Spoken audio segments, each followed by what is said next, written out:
Njegov brak izazvao je lavinu komentara. Bivši učesnik elite Andrej Savković stao je na ludi kamen, a ono što je privuklo veliku pažnju javnosti je njegova izabranica, koja je od njega starija 2 decenije.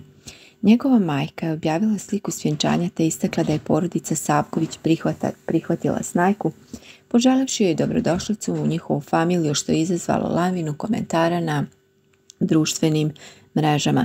Na slici koju je objavila, Savković je nasmijan pozirao pored svoje izabranice, a po svemu sudeći mladenci su pucali od radosti nakon stupanja u brak.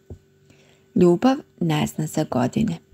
Mladi je 38 godina, a mladoženji 18. Oženi se prva sreća majkina. Dobrodošla, divna ženo našeg sina, napisala je Ljiljana, njegova majka.